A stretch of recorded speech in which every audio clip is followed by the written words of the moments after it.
my grandmother suffered, she had Alzheimer's. And in those days, it was known as just being mental.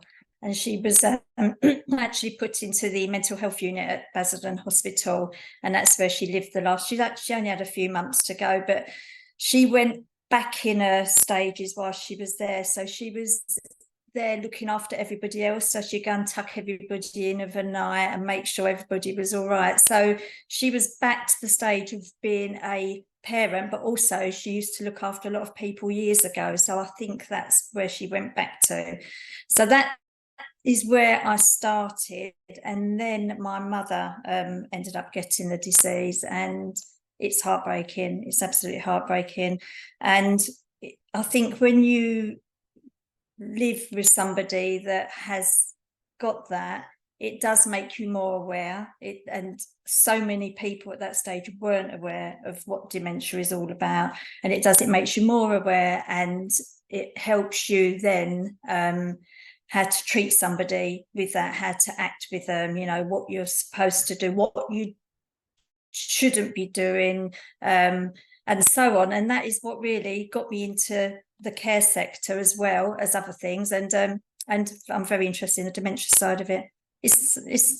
They're still that same person. They are a person, and I think people forget that.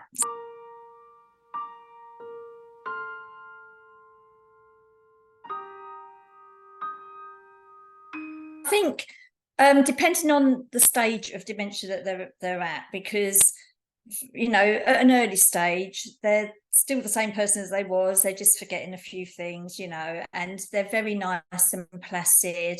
And then you find as it progresses, things go missing, and then they might blame you as a carer that they've gone missing. And so that's a bit of a challenge, because obviously it's horrible to be accused of taking something, but obviously in your head that it's not you, it's the client, the person with dementia that has actually hidden it. So that's another challenge. And then I think there's the challenge of they get to a stage where they can't tell if they want to go to the toilet, so they may just go to the toilet, and then they forget how to feed themselves. And so that it's all a change. It's very it takes a lot of time, a lot of patience. I think the key word is patience, to be honest.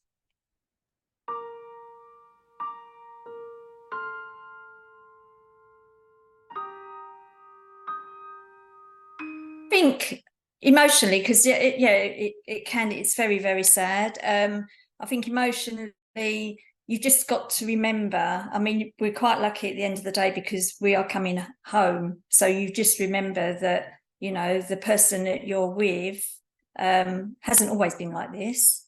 They were once just like you or me. Mentally, I think you just have to, it's knowing in your head as well that these people with dementia, they may not have anybody else. You might be the only person that they see. So you've got to get through this. You're going out on a daily basis into somebody with dementia that you end up becoming very close with. So you're like part of their family. And emotionally, you just have to prepare yourself. There's worse to come, and you've just got to prepare yourself for that. And as a carer, I think a lot of it's to do with training. So you've got to make sure you've got the right training, because anybody that goes into care and you go into a client with dementia, you wouldn't know. We've had people that come and you just don't know how to behave and how to act, and without that training you wouldn't. So I just think it's all about the training that prepares you emotionally, that prepares you mentally how to deal.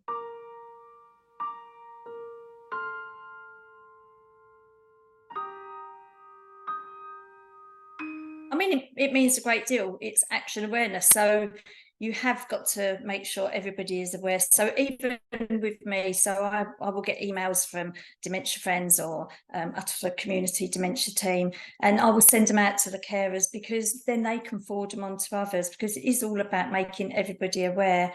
You know, I think I said before, so much goes on in this week.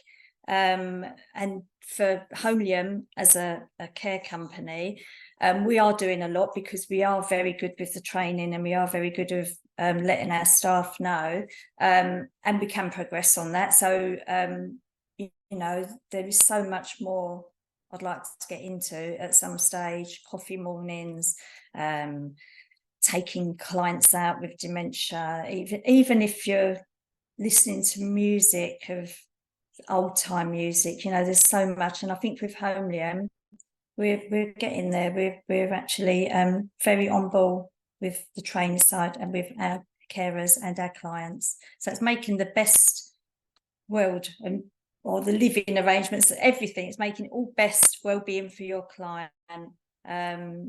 Check that they're okay, check that they've got someone to talk to, check that they're eating and drinking and everything. And that happens all year. But on the awareness week, I think it's just a case of getting it out there to everybody.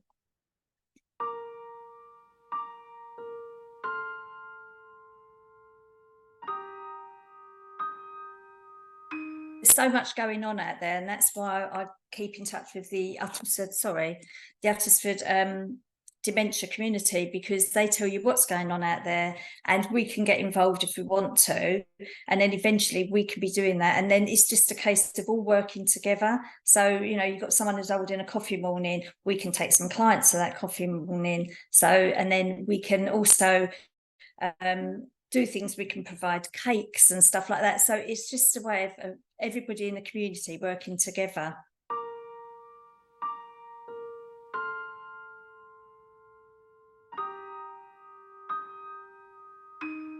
I think it's just, again, society don't know what it's like you just said, and without letting them know. So it's a case of advertising, and you know, on TV, you can advertise on TV, and I know there is some bits on there for Alzheimer's and that, and people do watch it, and people say, oh my God, I didn't realise it was like that. You know, the Dementia Friends is a massive thing. So you join Dementia Friends, you see a video, and I've had people say to me before, I didn't realise. There's people out there with dementia that don't even know they've got it, and it's looking for signs, because obviously an early diagnosis is the key. There's a lot of medication out there for somebody now anyway, so an early diagnosis is the key. It's just looking and picking up on the signs. You know, we've got clients that haven't got dementia, but we would be the first to see the signs, because sometimes family miss it. So, you know, we can see the signs, and then we can obviously refer that client on.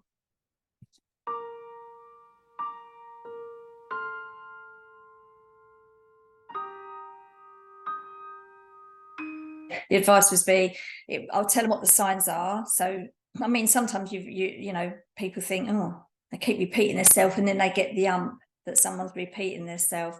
That's a sign.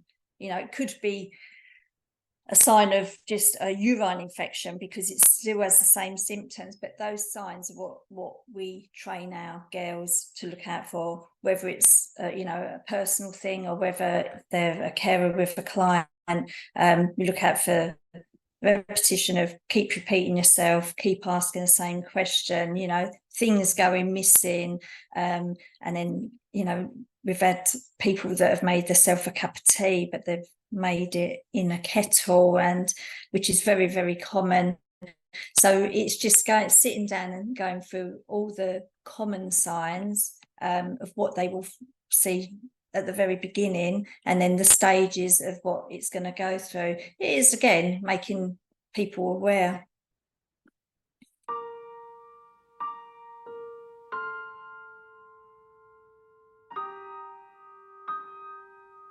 First of all, you've got to be very, very patient. Try to divert a question, because people with dementia, usually get upset and aggressive about a particular thing. So it could be something they can't find, or they want to go home. A lot of the time it is they saying, I want to go home, and then they become very, very aggressive. And as a carer, the training is to divert their thoughts to something else.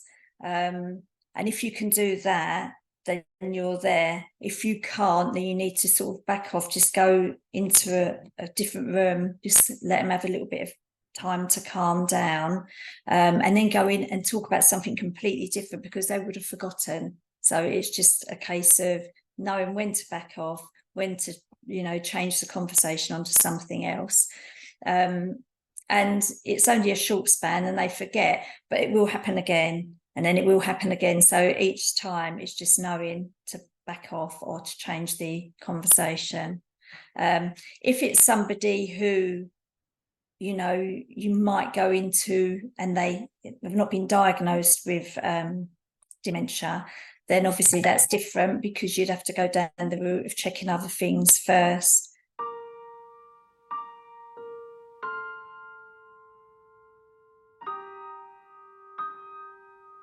It's sad. It's very, very sad.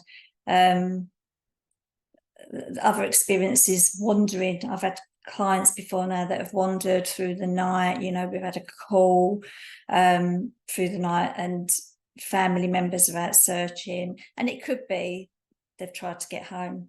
So they're again going back home, and the home is where they grew up. So it is making people aware.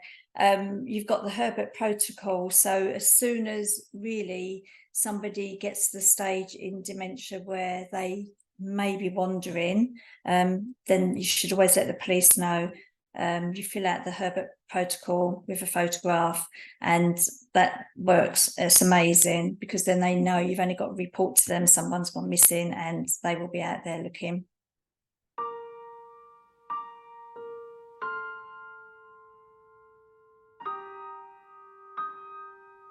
Yeah, I do. My biggest memorable experience is years ago. I went to a tea dance with somebody with dementia, and this person couldn't remember family members, didn't remember anything. But as soon as they put the old time music on, they were sitting there singing. They knew every word for word, and they were sitting there singing and really enjoying it, their arms flying in the air. And yeah, they remembered that, but they couldn't remember family members, couldn't remember how to make a cup of tea, couldn't remember how to put her socks on, but remembered her words of the song. It brought a tear to my eye. I'll never know the reasons why you love me as you do. That's the one.